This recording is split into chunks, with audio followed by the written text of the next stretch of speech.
to you all. Alume Pioshune, Hagimiani,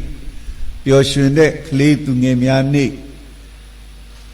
Kanza Yashin and Javazi, Luciaji, no concept, Mita Putabare, Tila, Hakimiago Gombude, Tadami Kli to Nemiago Gombude, Uboto Nimia, Shido, Jimbado, Lapchipare. Jamlu did about Patama Pap Chit Trecha, Puedo Leshide Pakindi Gombude, the Didna Gule Siaji, Tini Wingat Chimarelu Triam Piara, Dilu Nekama, Imitama, Wandazia, Gaumare. Papulule solution. Triam Pilare, Ludari, Dre. Payabkinga a pay though Pakin though in Sintare Isra, Tuya Lube Chipare. The King Crypto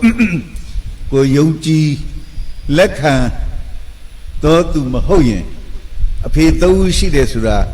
Madina in the Lu, a pay to Lule Mea Busura, Tuya Bare, a pay though a jangu, a Nangeli Popia Vido, Pakin Miago. Chimiao Chimare, go do Chimare, Namati, do the review.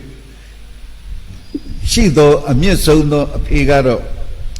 a papiat Kim Chibare, Yamlu, Shimabe Kuja, Kanji Chow, and Guan set doma. The key sugar do the review, suit out but not then Nabivare. Below sit down less with Sarane, Gangi and Bonai, she don't do. A pap here the key address lupa Koba a sapi was who wrote Kriam Yago Tinapi Bare, do you jide to Miago Tinapi Bare. Lure Yamia Daukan nine though, Gangi Muma she de Paya she de Eri Payaha, the Zema Hugu, Yoji do Kriamia ye a pap a pay pit de Surago. Crypto Gaga Nana Thea, no, Dodorigo, Pure Piata, Thin Piataba, eh? Gavama Payadi are a Miaji Shibare. Pedugama Coco, where the Piago, a pay, a palu, call by women she would call Lemeabu, call Lemeau, Elo Colushi,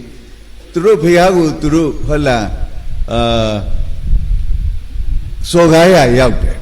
Malay McCann Lower Yauting, A.G. look through Nale Bare.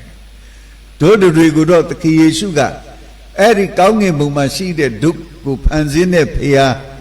Duke go with the Pia, Lora go Daukan Nane, Payaha, do ye a pay day. Bajau Lesui, Luda Sa Ludago, Panzinda de Payam Chide, Luo Panzine got 2 years the Dandon. Ne any panzeo maga, Ludema see that Ziwa degule, 2 years there are wing up Petare. The jam look down in Muma see de Payaha, to Ludade a pay pide, Ludade got 2 years the Rando Yarare, Ludari got 2 years Ziwa the Dago, where we yayu tade, a pay a yim chide, the jam look. Go with the Tara Paya. Ha, Goye a pay lip chide, Goye Piago a pay to 90, a pay call 90, a pay cadu kulu ago 90, Maha 2 Kuya, Crypto will teach you a lecano a chima. Eri, Nimiato Piatkin, Lugo Panido Piatkin, Tolunega, Taapa Chidesura, Nale the Popa with the Sessan Luleyavar. Not the Jamlu Chidoni Kumonmaro, Doduriha. Taura don't do she need though a paid the cook a paid the bashi day. Peroma do Quequadabu don't Gagaba on detail a do she be the Tadmi get the Dogo, Jesus such out there a paid the bashi day. No, a mere coluya a pay day. Bazaar Quillo yard at Chinema, a papias will call Vidoma, Lora Duncan. Lore a Kuni Downloyare, a pay to wish it, coming a pay she day, Imitama, ပြောရမယ်ဆိုလောကစကားနဲ့ပြောကံကောင်းပါတယ်နော်အင်မကမကောင်းကြီးမင်္ဂလာရှိသောခရိယာလူစုဖြစ်ပါတယ်အဲ့ဒီဖခင်ရဲ့အသွင်သဏ္ဍာန်ကိုနော်ခရစ်တော်ကအဖေဆိုပြီးတော့မှတို့ကိုမိတ်ဆက်ထားပါတယ်နောက်တစ်ခုသူပြောတဲ့ပုံဥပမာလေးတစ်ခုပေးပြီးတော့ဖခင်ရဲ့စိတ်နေသဘောထားနဲ့လူအပေါ်မှာဖခင်သခင်ဟုတ်လားရှုမြင်သုံးသပ်ခံယူတာလေးကိုလေပျောက်တော်သားပုံပြင်နဲ့ခရစ်တော်ကပြန်ပြီးတော့ရှင်းပြထားတယ်ရှင်လုကာခန်းကြီး15အငယ်25နဲ့30နှစ်မှာပျောက်တော်သားပုံပြင်တို့အလုံးသိပါတယ်ဆရာဒီကျမ်းချက်တော့မဖတ်ပြတော့ပါဘူးကျမ်းချက်လုကာ15မှာဖြစ်ပါတယ်ပျောက်တော်သားပုံပြင်မှာပျောက်တော်သားဟာနော်ဒီတထေးကြီးကသား2ယောက်ရှိတယ်တို့အလုံးသိတယ်တားကြီးကလိမ်မာပြီးတော့အဖေနဲ့အမြဲနေတယ်တားငယ်ကတော့လောကကြီးကိုစူးစမ်းခြင်းနဲ့ခိုင်မိုက်လေးပဲအသက်ရှင်တဲ့တယောက်သူ့အမွေတွေသူခွဲသွားပြီးတော့အိမ်ပြင်ထွက်သွားတယ်အဖေနဲ့ဝေးရကိုကြောခိုင်းသွားတယ်ပတ်စံရှိတော့ကတော့အပေါင်းဖော်ဒီမိတ်ဆွေတွေအများကြီးသူ့ကိုဝိုင်းပြီးတော့စားနေသူပတ်စံကုန်တဲ့ခါကျတော့ဘယ်သူမှသူ့ကိုနားမထောင်တော့တဲ့ခါမှာဝက်ကြောင်းသွားလုပ်ရတယ်အစာငှရေငတ်တဲ့ခါမှနောင်တတန်ဝီကရပြီးတော့ငါအဖေအိမ်မှာငါကျွန်ပဲပြန်လှုပ်ပါတော့မဆိုတော့ပြန်လာတယ်ပြန်လာတဲ့အခါမှာသူကကျွန်လှုပ်ဖို့ပြန်လာတာပါဒါမဲ့အဖေကသူအိမ်ကထွက်သွားသောနေ့ကနေစပြီးတော့သူဘယ်တော့ပြန်လာမလဲဆိုအလွမ်းနဲ့ထိုင်ဆောက်နေတဲ့အဖေဖြစ်ပါတယ်သူခြံဝရောက်တဲ့အခါမှာအိမ်သူအိမ်သားတွေကြေးကြုံနေဘယ်သူမှသူ့မမှတ်မိတော့ဘူးတထေးသားပုံမပေါက်တော့ဘူးနော်အင်မတန်မှနှုံချပြီးတော့မှညစ်ပတ်စုပ်ပြတ်နေတဲ့ကြေးကြုံတယောက်ရုပ်ပေါက်တဲ့ခါမှာဘယ်သူကမှအိမ်ကထွက်သွားတဲ့တထေးသားလို့လည်းမသိတော့မှတ်လည်းမမှတ်မိတော့ဒါပေမဲ့ဘယ်သူကမှတ်မိလဲဆိုရင်အဖေအရင်ကမှတ်မိတယ်အဲ့ဒီနှုံစွတ်ချာချာနဲ့ဝင်းနဲ့လာတဲ့ကအိမ်ကခွေးတော်မှဟောင်တဲ့လူကသူ့သားများသူသိတဲ့အတွက်ကြောင့်တားဝေလာတဲ့နဲ့လက်ရန်ကျူစုတယ်ပြေးပြီးတော့ပွေ့ဖိုက်ပြီးတော့မှငါသားပြန်လာပြီဆိုဝန္တာအာရကျူစုတယ်တားပြန်လာတဲ့အတွက်ကြောင့်ဝန္တာပြီးတော့ကျေးဇူးတော်ချင်းမွန်းတယ်ပွဲသဘင်ကျင်းပတယ်စူဖြိုးသောဟုတ်လားနွားတို့သိုးတို့တတ်ပြီးတော့မှတခါတည်းကျေးဇူးတော်ချင်းမွန်းတဲ့လာဒင်နာသဘင်ပွဲကျင်းပတယ်ဝတ်ကောင်းစားလတ်တွေကိုပြန်ဝတ်စေတယ်ကြီးညော်တွေကိုတိုက်ချွတ်ပေးပြီးတော့မှရေချိုးမှုချိုးပြီးတော့လဲဝရနာနေနဲ့ပြန်ဆင်တဲ့အခါမှာဘယ်သူမှမမှတ်မိကျွန်းဇုတ်တယောက်လိုပြန်လာတဲ့သားငယ်ဟာတထေးသားရဲ့အသွင်ကိုပြန်ပြီးတော့ဒုတိယအကြိမ်ရရှိပါတယ်ဒါကဖရာသခင်ကတို့အပြစ်ရှိသောလူသားတွေအပေါ်မှာထားရှိသောမေတ္တာတရားကိုဖော်ပြတဲ့ပုံပြင်လေးဖြစ်ပါတယ်တို့တွေလောကမှာအသက်ရှင်တဲ့အခါဘုရားသခင်ကိုကြောခိုင်းမိတဲ့အခါဘုရားသခင်ကိုပုံကံမိတဲ့အခါဘုရားနဲ့ဝေးကွာပြားရောက်တဲ့အခါတွေရှိတော်ညာလဲတို့ကနောင်တရပြီးတော့ဘုရားသခင်စီကိုတို့ကဟုတ်လားသားအနေနဲ့ပြန်မလာရဲတော့လေဘုရားသခင်ကသားအဖြစ်တို့ကိုအမြဲစောင့်ကြိုနေတယ်ဘုရားသခင်၌ခွင့်လွတ်ခြင်းသဘောတရားအမြဲရှိဘုရားသခင်၌ချစ်ခြင်းသဘောတရားအမြဲရှိနေတယ်ဘုရားသခင်၌ပြန်လဲချီးမြှောက်ခြင်းဆိုတဲ့သဘောတရားအပြည့်အဝရှိတယ်ဆိုတော့ဒီပျောက်သောသားပုံပြင်လေးနဲ့သခင်ခရစ်တော်ကတို့တွေကိုဘုရားရဲ့ဗဒံတော်ကိုဖော်ပြပြီးတော့မှဥမာပေးဟောကြားခဲ့တာတွေ့ရပါမယ်ကြောင့်လို့ကောင်းကင်ဘုံ၌ရှိတော်မူသောအဖသည်ဖန်ဆင်းသောအဖဖြစ်တယ်ခွင့်လွတ်သောအဖဖြစ်တယ်တို့ကိုအမြဲကြိုးဆိုသောအဖဖြစ်တယ်ပြန်လာသောနောင်တနဲ့ပြန်လာသောသားသမီးကိုသားသမီးကဲ့သို့ပဲပြန်ဆက်ဆံသောဖျားဖြစ်တဲ့အတွက်ကြောင့်ခဏဖျားနဲ့ဝေးကွာနေတဲ့သားသမီးများလမ်းကြိုလမ်းချရောက်နေတဲ့သားသမီးများအသင်းတော်နဲ့ငါမတန်တော့ပါဘူးကွာဖျားနဲ့ငါမတန်တော့ပါဘူးကောလို့ဘယ်တော့မှစိတ်ပြည့်အားမငယ်ပါနဲ့သင်ဖျားเจ้าကနေထွက်သွားသောနေ့သင်ဖျားသခင်ကိုကြောခိုင်းသွားသောနေ့မှာစပြီးအသင်းတော်တို့၎င်း အဖဖျားသခင်တော်၎င်းတင်းအပြန်ကိုစောက်ကြိုနေတယ်တင်းကိုဒုတိယအကြိမ်ပြန်ကောင်းကြီးပေးဖို့ခွင့်လွှတ်ဖို့သူ့ကိုတင်းကိုချစ်လျက်စောက်နေသောအဖဖျားကောင်းကင်ဘုံ၌ရှိသောဖျားသင်၌ရှိတယ်ဆိုတာမမေ့ပါနဲ့တပည့်တော်တို့ဒါကတို့ခရိယန်ဖြစ်လာတဲ့အတွက်ကြောင့်အမြဲခွင့်လွှတ်ပြီးတော့တို့ကိုကောင်းကြီးပေးတဲ့ထာဝရအဖဖျားသခင်ရှိတယ်ဝမ်းသာကြပါစို့စီးကပ်ကြပါစို့ဒုတိယအဖေဒါကတော့အသိတော်များမှာအသေးဥစ္စာများကိုအဖအသေးဥစ္စာလို့ခေါ်ပါတယ်နော်ဒါကလွယ်နဲ့ဖြစ်လာတဲ့စကားမဟုတ်ပါဘူးအသင်းတော်အုပ်ချုပ်ပြီးတော့မှအသင်းတို့အသင်းသားများကိုဥဆောင်နေတဲ့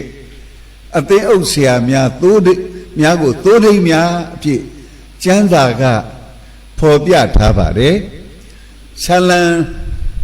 23မှာထာဝရဘုရားသည်ငါ၏သိုးထိန်ဖြစ်တယ်နော်ဒါကြောင့်မလို့အသင်းအုပ်ဆရာများဟာထာဝရဘုရား၏ကိုယ်စလေများထာဝရဘုရား၏တဒံကိုယူသောသူများဖြစ်တယ်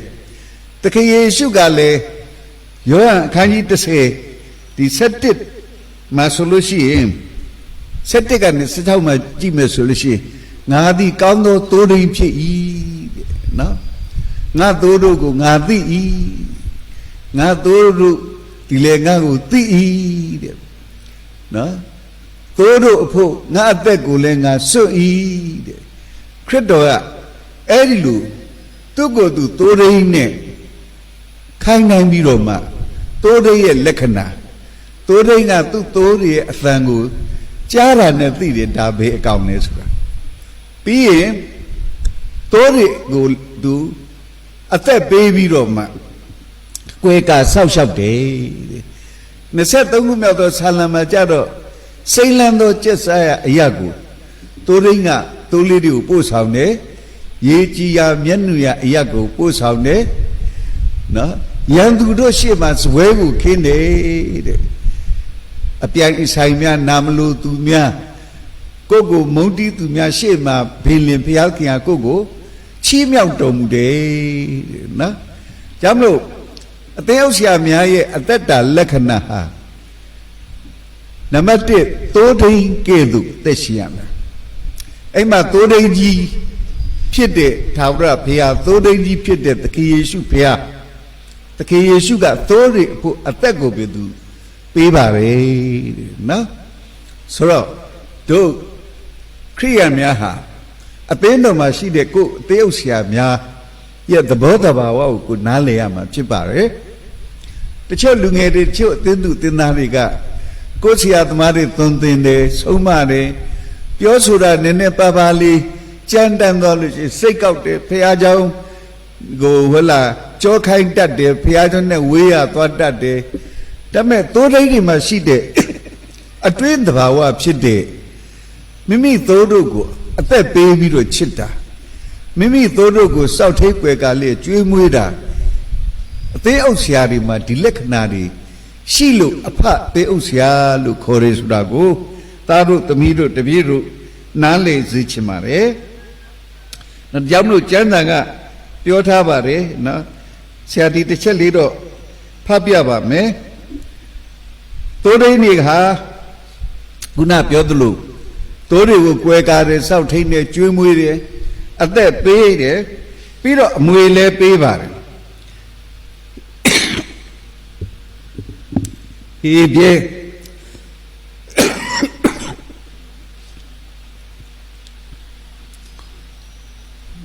အခန်းကြီး73ငယ်9ဘုရားသခင်နှုတ်ကပတ်တရားတော်ကိုသင်တို့အားဟောပြော၍သင်တို့ကိုအုပ်တော်သူတို့ကိုအောက်မေ့ကြလော့သူတို့သည်အဘယ်သို့ကြည်ကြံပြုမှု၍စုတေသည်ကိုစေစစ်စင်ကြယ်လျက်သူတို့၏ယုံကြည်ခြင်းကိုမှီအောင်လိုက်လော့ဒါရှင်ပေါလုကခရိယန်တွေကိုဆုံးမတာသိုးထိန်များအသေးဥစ္စာများအသက်တာကိုကြည်ပါတဲ့သူတို့ဘယ်လိုရှင်သန်နေထိုင်သွားသလဲဘယ်လိုကြည်ကြံပြုမှုသွားသလဲ Belote Sonwa Lesura. To do a Shindambon, to do a Jijam Pimubon, to do a Thison Tigo. Jibiro Namuna Yuba Jibiro Namuna Yuba. Even Dama Namuna Yuzia Kauno, Tetane, Pisondo, Tumia Pite, look, the Oceania, Theta for Piat Havare. Now the Jamlu, Taru, the Miro, the Biro, Goye, a thin of my sheet, a part the Oceania, a Tetagu, Gangong Jibiro. Namuna Yuba, Ko Ayuba, Today Shindan Chin, this Hoji tea. Lela Bido, Tenganda, Namuna Yubiro, Ateshima, Shimboluga, Piotabare. Toda Jau Lunge, the Oceamia, Shajido Tek, Nere, Mudo Samiagu, Diniama, Tabade, Shajile, 3 Pinus or Chinda. She, the Oceamia, Tetaha. Namuna Yuzia Kaune Kauno Achindi, Kuya de Vele Tarigo, Amui Pike Bare, Kauno Yogi Chie, Amui Miagu, Kankane Yogi Chie, Amui Miagu Pike Bare, Tedi Titru Tadama, Tingana Yuziadi Ne, Kua Yuziadi Be, through Pia Babare, Tajamlu, Tudogu, apart the Usia, look. A then of the Maima, a then Damia, Teushago, Edilu, Tizavido, a Pegedo, Ago Vido, Kolo Vido, Hola, a Tessinjaris, like Tuyare, Tutojao, Lunge, Amuro Saumia, Alu,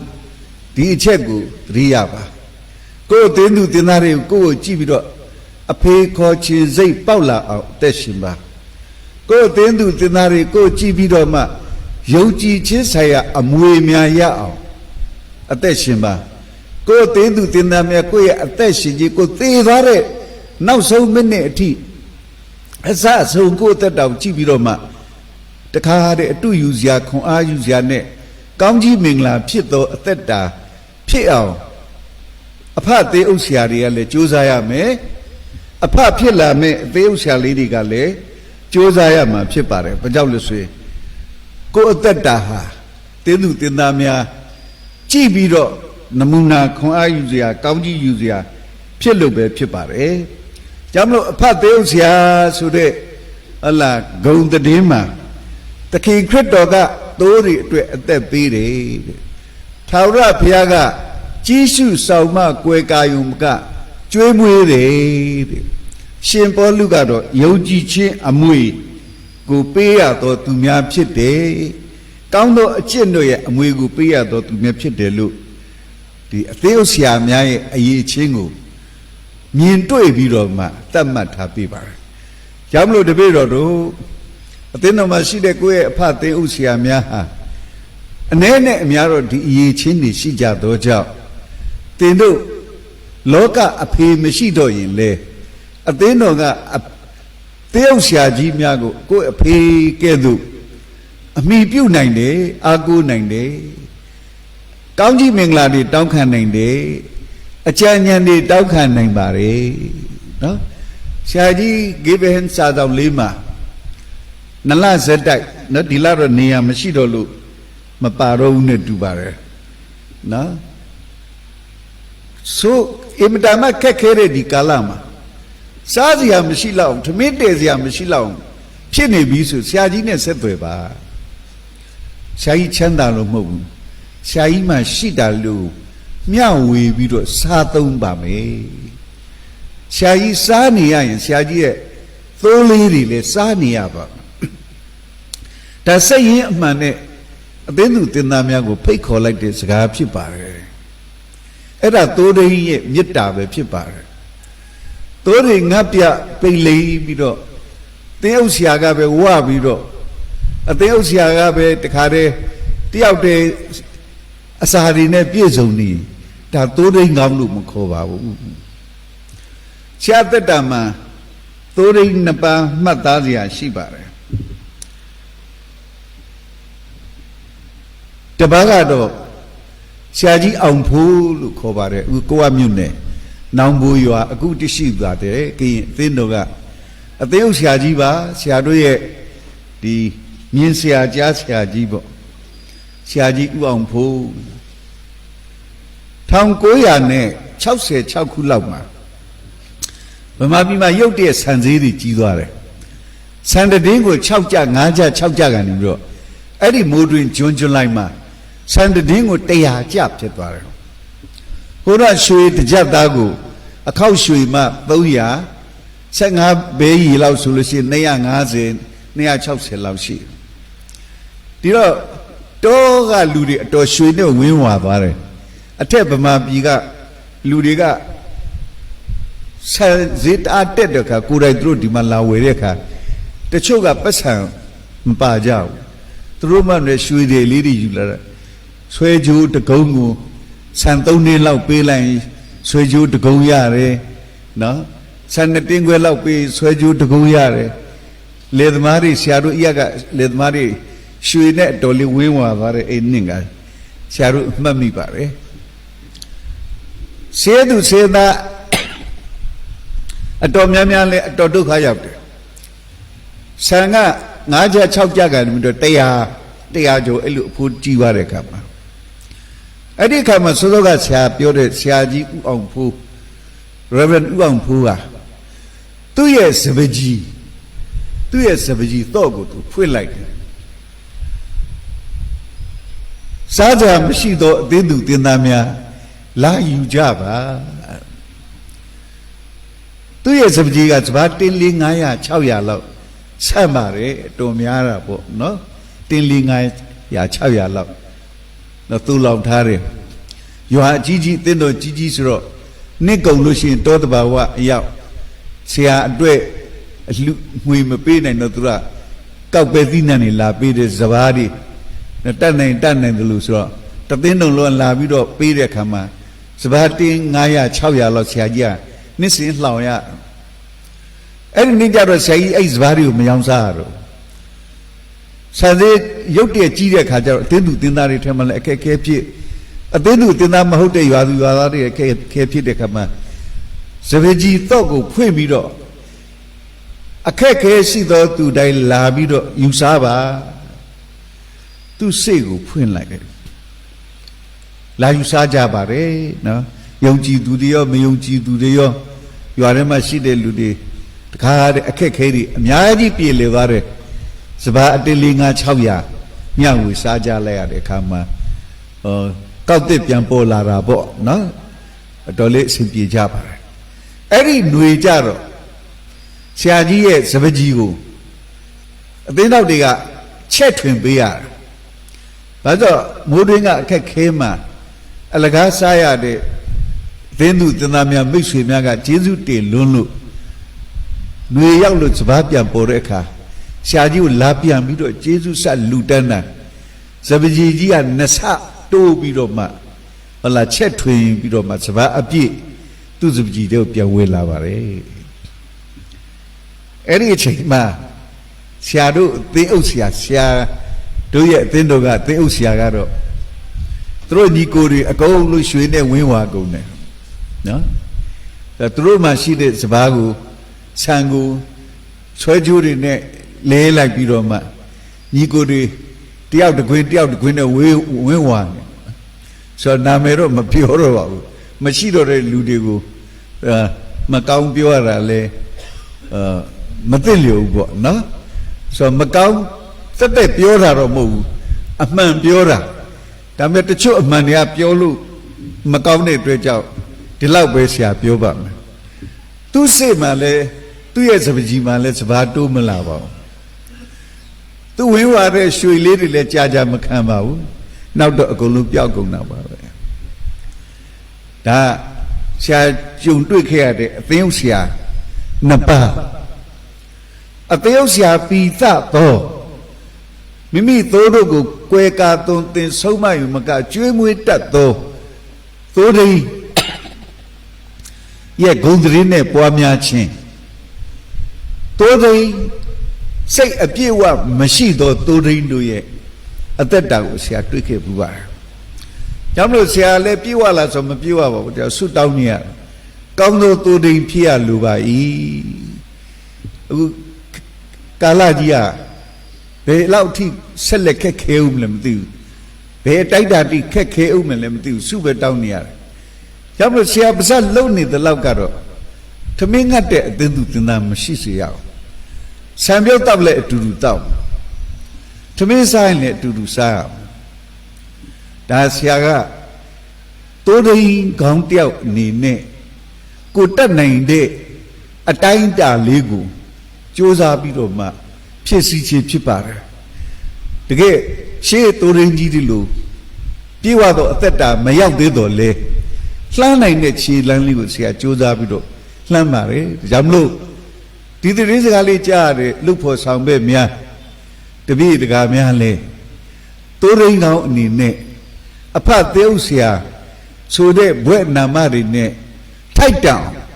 ဤကာလမှာအသက်ရှင်ကြဖို့လိုပါတယ်ဒါကအမှုတော်ဆောင်တွေကိုဩဝါဒပေးခြင်းတဲ့အကြောင်းအသေးသူတင်သားယုံကြည်သူများကိုလည်းခွန်အားပေးခြင်းပါအသင်းတော်မှာရှိတဲ့တင်တို့ရဲ့အဖအသေးဥဆရာတို့သည်ဘာပြောပြောအနည်းနဲ့အများတော့တိုးတိမ်စိတ်ဓာတ်ရှိကြပါတယ်တိုးတိမ်အရေးချင်းရှိကြပါတယ်တိုးတိမ်စိတ်ဓာတ်နဲ့တိုးတိမ်အရေးချင်းရှိလို့တိုးတိမ်တွေဖြစ်လာကြတယ်ဆိုတာကိုမမေ့ကြပါနဲ့တိုးကြံကနေပျောက်တော့တိုးမလုပ်ဖို့အရေးကြီးပါတယ်တိုးတိမ်နောက်ကိုလှိုက်ပြီးတော့တိုးတိမ်ရဲ့အကာအကွယ်တိုးတိမ်နဲ့အတူတူကနေထိုင်ခြင်းအဖြစ်တိုးတိမ်ရဲ့ကွယ်ကွာခြင်းစောက်မှတ်ခြင်းကျွေးမွေးခြင်းကိုခံကြပါခရိယန်တိုင်းမှာကောင်းငင်ဘုံကအဖဖရာရှိသလိုအသင်းတော်ကအဖသေးဥဆရာရှိတယ်အဲ့ဒါခိုးလုံစရာပုဂ္ဂိုလ်ထဲမှာအဖေကဲ့သို့သောသူတယောက်ဖြစ်တယ်သင်တို့မှာလောကအဖေမရှိပေမဲ့အသင်းတော်ကအဖေရှိသေးတယ်အဲ့ဒါကိုအသုံးပြုတတ်ပါခိုးလုံတတ်ပါနော်မိခိုတတ်ပါလို့ဆရာကြီးကတိမနဲ့ဖခင်များနေ့ဂုဏ်ပြုသောအဖြစ်အသင်းအုပ်များ၌အဖေဆိုတဲ့အရေးချင်းနဲ့ကောင်းကြီးရှိတယ်ဆိုတဲ့အကြောင်းတပည့်တော်သားသမီးများကိုဆရာကြီးဝေငှတတိပေးနှိုးဆော်ခြင်းဖြစ်တယ်နောက်ဆုံးအဖေကတော့အိမ်ကဖေဖေဖြစ်ပါတယ်ခရိယန်ဖခင်များနော်ခရိယန်ဖခင်များ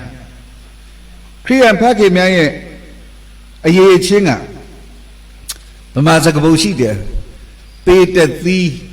ကြီးတသာအဲ့ဒီစကားကပေးပင်ကတစ်ခါပဲသီးတယ်နော်ပေသီးတော့မင်းတို့ကြားရင်ကြားဘူးမယ်ပေပင်တော့တွေ့ဘူးချင်မှတွေ့ဘူးမယ်ထမ်းပင်နဲ့ကတ်စင်စင်လွယ်ပဲ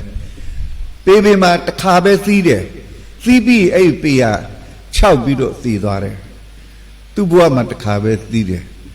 ကြီးတသာတဲ့ကြီးကလည်းတစ်ခါပဲသားပေါက်တယ်အဲ့ဒီတစ်ခါရဲ့နောက်ပိုင်းမှာသားလည်းမပေါက်တော့ဘူးအသက်ကြီးပြီးတော့တည်သွားတယ်ဒါကြောင့်ပေတသီကြီးတသာတဲ့အိမ်ကအဖေဒီသတိထားမှာဖြစ်ပါတယ်ခရိယာအဖေဆိုတာတလင်တမယာစနစ်ပဲကျင့်သုံးပါတယ်ဒီတစ်သက်မှာဒီမယာဒီတစ်သက်မှာဒီလင်ဖြစ်အောင်ကြိုးစားမှာဖြစ်ပါတယ်သို့တော့အကြောင်းမျိုးမျိုးကြောင့်လမ်းခွဲကြတယ်လေးတယ်လဲတွေ့ရပါတယ်ဒါတော့မတက်နိုင်ဘူးပေါ့သို့တော်လေဒုက္ခရိယအိမ်တော်မှာဖြစ်နိုင်တော့ပေတတိကြီးတသားပဲသူသားလေးဘဝအတွက်သက်ဆုံးကိုချစ်ခင်ကျင်နာပြီးတော့ပေါင်းသိရမယ်ဇနီးပေါင်းသိရမယ်ခင်ပွန်းလို့ခရိယဖခင်များခရိယမိခင်များနားလေခံယူပြီးတော့မှအသက်ရှင်ဖို့လိုပါတယ်ဒါအိမ်မှာရှိတဲ့ခရိယဖေဖေများရဲ့အရေးချင်းတရားဖြစ်ပါတယ်ဒုတိယအရေးချင်းတရားက128ခုမြောက်သောဆာလံကျမ်းမိသားစုအတွက်ကောင်းကြီးမင်္ဂလာယူဆောင်လာသောသူဖြစ်ပါတယ်အဲ့ဒါလေးတော့ဆရာကြီးနည်းနည်းဖတ်ပြီးတော့ရှင်းပြပေးရစေအိမ်မှာရှိသောဖေဖေတနည်းအားဖြင့်ခရိယန်ဖေဖေတို့သည် သူ့ရဲ့ဇနီးသူ့ရဲ့သားသမီးသူ့ရဲ့မြင့်မြင့်များအတွက်ကောင်းကြီးမင်္ဂလာတော့ကင်ထားသောသူဖြစ်တယ်ဆိုတာတွေ့ရပါတယ်128ခုမြောက်သောဆာလံကျမ်းကိုအခြေယူပြီးတော့ကိုယ့်ဘာကိုဖတ်ပြီးတော့နှလုံးသွင်းဖို့ဖခင်များအားလုံးကိုဆရာကြီးဒီမှာညွှန်ကြားပါရစေတိုက်တွန်းပါရစေထာဝရဘုရားကိုကြောက်ရွံ့၍လမ်းခီးတော်သို့လိုက်သွားသမျှသောသူတို့သည်မင်္ဂလာရှိကြ၏ထို့သောပြုလျင်သင်သည်မိမိလက်နှင့်လှုပ်ဆောင်ရသောအစာကိုစားရလိမ့်မည်မင်္ဂလာရှိ၍ကောင်းစားရလိမ့်မည်သင်၏မယားသည်သင်အိမ်နားမှများစွာအသီးသီးသောစပြည့်နွယ်ပင်ကဲ့သို့၎င်းသားသမီးတို့သည်သင်စပွဲပတ်လည်၌စိုက်ပျိုးသောတန်လွင်ပင်များကဲ့သို့၎င်းဖြစ်ကြလိမ့်မည်ထာဝရဘုရားကိုကြောက်ရွံ့သောသူသည်ထိုသို့သောမင်္ဂလာရှိရလိမ့်မည်ထာဝရဘုရားသည်ဇိအုန်တောင်ပေါ်ကကောင်းကြီးပေးတော်မူ၍ယေရုရှလင်မြို့ခံရသောကောင်းကျိုးကိုတစ်သက်လုံးမြင်ရလိမ့်မည်မိမိသားသမီးတို့၌ဖွားမြင်သောသားသမီးတို့ကိုလည်းမြင်ရလိမ့်မည်ဣသေလအမျိုး၌ညီဝတ်ခြင်းရှိပါစေသောအဲ့ဒါခရိယံဖေတို့သူရဲ့အသက်တာကဘုရားသခင်ကိုကြောက်ရွံ့ယိုသေးစွာခိုးလုံကိုးစားပြီးတော့အသက်ရှိရဲ့တဲ့သူတယောက်တည်းကောင်းကြီးမင်္ဂလာရမှာမဟုတ်ဘူးသူရဲ့မယားပေါ်မှာလည်းကောင်းကြီးမင်္ဂလာဆင်းသက်မယ်နော်သူရဲ့သားသမီးကသူရဲ့မယားကလည်းစပြည့်နွယ်ပင်ကဲ့သို့များစွာသောအသီးသီးမယ်တဲ့တခါတည်းကြီးပွားတိုးတက်သောဇနီးကိုရမယ်သားသမီးကများလည်းတန်ဝင်ပင်ကဲ့သို့တဲ့သားသမီးတွေအသက်တာသွတ်သွေ့ချေချောက်မှုစိမ့်စိမ့်လန်းလန်းပျော်ပျော်ရွှင်ရွှင်ပြည့်ပြည့်စုံစုံသားသမီးများကိုတွေ့ရမိမိသားသမီးများ၌ဖွားမြင်သောသားသမီးများဆိုမြေတွေမြစ်တွေကိုလည်းမြင်ရမယ်ဒါတွေကအသက်ရှင်ခြင်းကောင်းကြီးမင်္ဂလာအနာမဲ့ခြင်းကောင်းကြီးမင်္ဂလာပြည့်စုံကြွယ်ဝခြင်းကောင်းကြီးမင်္ဂလာတွေအားလုံးသူ့ရဲ့ဇနီးသူ့ရဲ့ခလေးသူ့ရဲ့မြင့်မြင့်အပေါ်မှာသက်ရောက်တယ်အဲ့ဒီသက်ရောက်မှုကအိမ်တော်မှာရှိတဲ့အဖေတယောက်ရဲ့အသက်တာမှာတိတ်မှုတည်တယ်ကြောင့်မလို့ခရိယံအဖေများဓမ္မဒုဖေဖေဆိုပြီးတော့ကိုယ်သားသမီးကကိုယ်ကြည့်ပြီးတော့ခွန်အားယူစရာဖြစ်စေပါအားတက်စရာဖြစ်စေပါကိုယ်သားသမီးကကိုယ့်ကိုဒုအဖေလို့မိတ်ဆက်ပေးရမှရှက်တဲ့အဖေမျိုးဖြစ်အောင်အသက်မရှင်ကြပါနဲ့နော်ခရိယံဖေသည်တမိသားစုလုံးအတွက်ကောင်းကြီးမင်္ဂလာတော့ကိုကင်ထားသောပုဂ္ဂိုလ်ဖြစ်ပါတယ်ဧဖဲ6အငယ်1ကနေ4မှာသားသမီးတို့မိဘကိုယိုသေးစွာပြုလို့ထာဝရဘုရားပေးသနာတော်မူသောပြည်၌သင့်အသက်တာရှည်၍ကောင်းစားမည်ကြောင့်မိဘကိုယိုသေးစွာပြုလို့ရှင်ဘောလူကလည်းအဲ့လိုဆုံးမထားတယ်မိဘသားသမီးတွေမိဘကိုယိုသေးခြင်းအပြင်လေမိဘစီကအသက်ရှည်ခြင်းနဲ့ကြွယ်ဝပြည့်စုံခြင်းကောင်းကြီးတွေကိုဘုရားသခင်ကဖြစ်စေတယ်ဆိုတာတွေ့ရပါတယ်အဲ့ဒါကအိမ်မှာရှိတဲ့အဖေတိုင်းကိုဘုရားခင်ပေးထားတဲ့အခွင့်အရေးဖြစ်ပါတယ်ဒီနေ့ဖခင်များနေ့မှာဖခင်များဆင်းခြင်းမှာအဖေတော့ဖြစ်လာပါပြီကိုယ့်ရဲ့သက်တာဒီကောင်းငင်ဘုံကအဖဘုရားသခင်ကဲ့သို့ကိုယ့်သားသမီးအိမ်သူအိမ်သားတွေအပေါ်မှာဆက်ဆံနေပါသလားအသင်းတော်မှာရှိတဲ့သေဥဖခင်ကဲ့သို့ကိုယ့်သားသမီးတွေအတွက်ကိုယ့်သက်တာဖြစ်နေပါလားသို့မဟုတ်လေဆာလံကျမ်းတွေကအဖေကဲ့သို့ကိုမိသားစုကိုဇနီးသားသမီးတွေအတွက်ကိုအသက်ရှင်နေတဲ့အဖေတယောက်ဖြစ်ပါပြီလားဒီနေ့ဖခင်များနေ့ဆိုပြီးတော့ဖခင်တွေကိုတော့လောကကြီးသားသမီးတွေကဂုဏ်ပြုထားတယ်ကိုကဂုဏ်ပြုခံထိုက်တော့အဖေတွေရောဟုတ်ရဲ့လားအခုဆရာပြောခဲ့တဲ့အဖေ၃ပါးရဲ့အရေးချင်းအဖေတစ်ပါးရဲ့ဇယိုက်စီမှာ အဖေသုံးပါလို့ရဲ့ဇယိုက်မဟုတ်တော့အဖေတပားရဲ့ဇယိုက်တခုမှကိုယ့်ပေါ်မှာမရှိဘူးဆိုလို့ရှိရင်တော့အဲ့ဒါကလူသားဖခင်မဟုတ်တော့ဘူးနော်အဲ့ဒါတော့ရိုက်ပြောရင်တိရစ္ဆာန်ဖခင်ဖြစ်သွားပြီနော်လူသားဖခင်ဆိုရင်တော့ဒီအဖေသုံးဦးတည်းကဇယိုက်လက္ခဏာတခုခုတော့ကိုယ်ထဲမှာရှိနေရမယ်အထူးသဖြင့်အိမ်တော်တွေမှာကြည်ပါကိုယ်သားသမီးတွေကလူဒန်းစိတ်သူများသားသမီးတွေလိုရွှင်လန်းတဲ့သားသမီးလိမ္မာတဲ့သားသမီးယဉ်ကျေးတဲ့သားသမီးပြည့်စုံတဲ့သားသမီးဖြစ်ပါပြီလား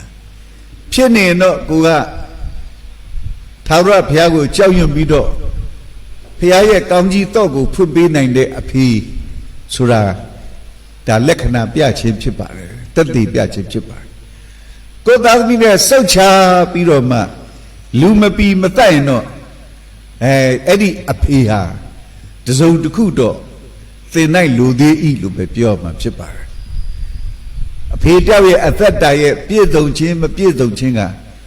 သူ့ရဲ့ဇနီးသူ့ရဲ့သားသမီးတွေပေါ်မှာရောင်ပြန်အများကြီးဟပ်ပါတယ်ဘုရားစီကကောင်းကြီးတည်ဆောင်ပေးနိုင်တဲ့အဖေဆိုရင်သူ့အိမ်ကသူ့ဇနီးရောသူ့သားသမီးတွေရောရှင်လန်းဝမ်းမြောင်းလျက်လူပီသက်စွာအသက်ရှင်ရမှာဖြစ်ပါတယ်သူ့အိမ်ကသားသမီးတွေဇနီးတွေက6သွေးပြီးတော့မှလူဒန်းစိတ်မဖြစ်ဘူးဆိုရင်အဲ့ဒီအဖေဟာတစုံတစ်ခုတော့လိုနေပြီဖြစ်တယ်ဆိုတာအဲ့ဒီလိုဖြစ်နေတဲ့အဖေတိုင်းကိုယ်ဇနီးကိုယ်သားသမီးတို့ကြည့်ပြီးတော့ကိုယ်အသက်တာကိုပြုပြင်ကြရအောင်မိသားစုအတွက်ကောင်းကြီးတော့ကင်ထားသောသူများဖြစ်တဲ့ကြောင့်မိသားစုများကိုချစ်တော်ဖေဖေများဖြစ်အောင်ကြိုးစားကြစို့သားသမီးများရဲ့ဂုဏ်ပြုခြင်းကိုခံတိုက်တော်ဖေဖေများဖြစ်အောင်ကြိုးစားကြပါစို့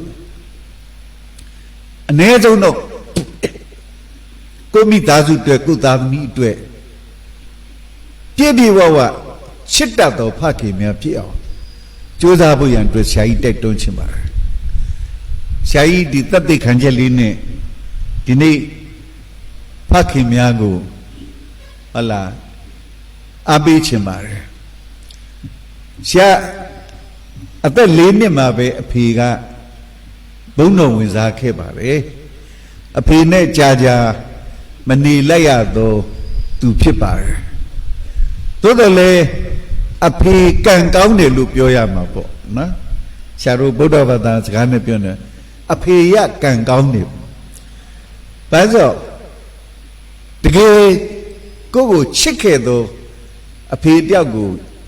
ရရှိခဲ့တယ်ဆိုတာဒါအမေကပြန်ပြီးတော့တက်တိခန္ဓာလေးကိုနည်းနည်းဝေငှချင်ပါတယ်ဆရာကြီးနှစ်သားအရွယ်လောက်ကညတညမှာလေးဆန္ဒကြပဟုံးဆိုကြပါစို့ဘိုက်တေတအားနာပြီးတော့လူလိတ်ပြီးတော့အိတ်မရအောင်ငိုကြွေးတယ်တဲ့နော်အချိန်က12နာရီတစ်ချက်ထိုးဆိုတော့ကြေးရွာမှာဆိုရင်တအားလုံးမိတိတ်နော်အိမ်တိုင်းအိတ်ကြအဲ့ဒီအချိန်မှာတခါတည်းဆရာကနာကျင်ပြီးတော့မှလူလိတ်ငိုကြွေးတဲ့ကအမေကအဖေကိုပြောတယ်သွားဆရာတို့ကရွာရဲ့အရှိဖျားမှနေတယ်ရွာရဲ့အနောက်ဖျားမှာ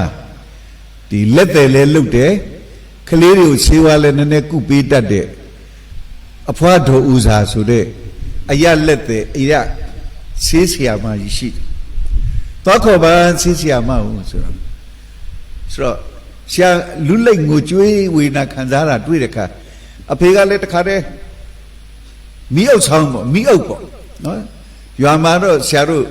ဒီ torch light လေအဲ့ဒီအချိန်မှာတိတ်ပြီးတော့မရှိဘူးတရွာလုံးမှာနှစ်ခုသုံးခုလောက်ပဲရှိအောင်မဲ့ရှားပါတဲ့အချိန်ရင်နန်းစီမိခွက်နဲ့မိအုပ်ဆောင်နဲ့ထည့်ပြီးတော့သွားလာရတာရှားဖေကမိအုပ်ဆောင်ဆွဲပြီးတော့မှတခါတည်းရွာရှိဖျားနေပြီးတော့အဲ့အနောက်ဖျားဒီလက်သေးဆရာမကြီးအိမ်ကိုတခါတည်းသွားပြီးတော့မှတကောင်တလွဲကြီးသွားပြီးတော့လက်သေးအဖွားကြီးကိုနှိုးတာနော်လက်သေးအဖွားကြီးကလည်းတရွာလုံးကကြောက်တယ်ဆရာဖေကတော့တာသမီဇောနဲ့ဆိုတာမကြောက်ဘူးဘာဖြစ်လို့ကြောက်လဲဆိုတော့ तू ကစုပ်ပညာလည်းနည်းနည်းတတ်တယ်လို့နာမည်ကြီးတော့ တက်မတက်လူတွေအလုံးကြောက်နေကြတယ်သားသမီးစောနဲ့ဆိုအဖေကမကြောက်တော့သွားပြီးတော့တကားဘုံနိုင်ခောက်တော့မြန်ထဒေါ်ဥစားကျွန်တော်သားလေးကိုဆေးလာကုပေးပါဆိုတော့တခါရဲဘုံနိုင်ရိုက်ပြီးနိုးလို့ဆိုအဖွားကြီးလဲဟိုဓမြလားဘာလဲမသိဟောလားလက်နိုးပြီးတော့ဟဲ့ဘသူလဲပေးွားလဲဆိုတော့အဖေကသူ့နာမည်ပြောတယ်ဗတ်တင်မကျွန်တော်သားဟိုမှာနေမကောင်းတော့လိုက်ကြည့်ပေးပါဦးအခုပဲလိုက်ကြည့်ပေးပါဦးအတင်းနိုးတော့ဘာရထပြီးတော့မျက်နှာတော့မသိအောင်နဲ့တူပါတယ်မျက်လုံးလေးဟိုပုတ်ဒီပုတ်နဲ့ကဲသွားမယ်ဆိုသူဆေးလေးဆွဲပြီးတော့ဟဲ့ဗတ်တီဘယ်လိုသွားမှလဲနင့်မီးဥဆောင်လဲမီးထူအောင်လေဆိုဆရာမကြီးကအဲ့လိုပြောတဲ့ခါကျမှသူ့မီးဥဆောင်ကိုသူမီးမထုံးမနဲ့လာတယ်ဆိုတော့သူသိရမီးဥဆောင်ကိုမီးထုံးမှုအတွက်မီးညှိလိုက်တဲ့ခါကျတော့လေဥဆောင်နဲ့မှမီးခွက်မပါဘူးဥဆောင်ကိုခွန်ကြီးနဲ့ပဲသူလာတာဟာအမကြီးကျွန်တော်မိခွက်လည်းပါမလားဆိုတော့နင်ဘယ်လိုလှုပ်လာသလဲရွာထိတ်ဟိုဘက်ထိတ်ကနေဒီဘက်ထိတ်ကိုမသိပါဘူးဗျာကျွန်တော်မျက်စိထဲမှာတော့လစ်ထိတ်နေတာပဲရွာတစ်ဖက်ဖျားကနေတစ်ဖက်ဖျားကိုခလုတ်မထိဆူးမကြီးတခါတည်းမီးထိန်နေလင်းတယ်လို့ပဲတခါတည်းသူ့မျက်စိထဲမှာအားလုံးမြင်တွေ့နေရပြီးတော့မှဒီဆရာမကြီးအိမ်ရောက်အောင်သူလာနိုင်ခဲ့တယ်အပြန်ကြမှာမီးအိတ်ထဲမှာမီးခွက်မရှိကြောင်တွေ့ရတဲ့ခါမီးခွက်ငှားပြီးတော့မှထွန်းပြီးပြန်ရတယ်တဲ့တားဇောတားကိုချစ်တဲ့ဇောနဲ့သူ့ရဲ့မျက်လုံးကအမှောင်ခွင်းပြီးတော့အလင်းဆောင်သွားတယ်တကယ်ပဲအဲ့ဒီအချိန်မှာသူအလင်းတက်ရတယ်လို့ဆရာတော်ယုံကြည်တယ်ဘာကြောင့်တော့ရွာအဖျားနှစ်ခုမှာအ ਨੇ ဆုံးတော့ဂျိုက်လေးတွေခဲလုံးလေးတွေခလုတ်လေးတွေတော့ရှိတာပဲရွာမှာတခုခုတော့တိုက်မိမှာပဲအမောင်ဒူးထဲမှာသွားရင်ဒါပေမဲ့ဘာမှမဖြစ်ပဲချောမွေ့ရှောက်လန်းနိုင်ခဲ့တာကြည်ချင်းအားဖြင့်တကယ်ပဲသူ့မျက်စိထဲမှာချစ်ချင်းမြတ်တာဒီဟုသောအလင်းရောင်ကတခါတည်းသူ့ရဲ့အမှောင်တုကိုခွင်းပြီးတော့ခီးလန်းကိုဖျောက်ပြူးစေခဲ့တယ်ဆိုတာတွေ့ရပါတယ်။ကြောင့်လို့ဒီနေ့ဖခင်များနေ့မှာအဖေတွေ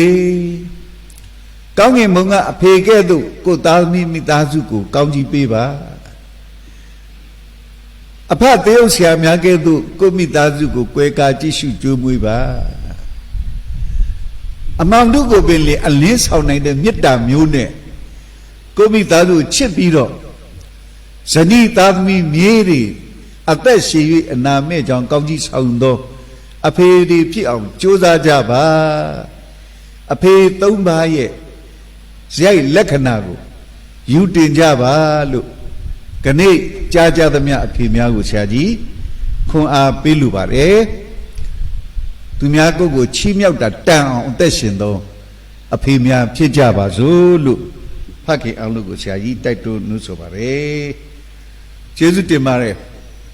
အခုဆက်လက်ပြီးတော့ပွဲတော်ဝတ်ကိုဝေရောက်ပါမယ်ပွဲတော်ဝတ်ကိုအတူတကွဝေရောက်နိုင်ဖို့ရန်အတွက်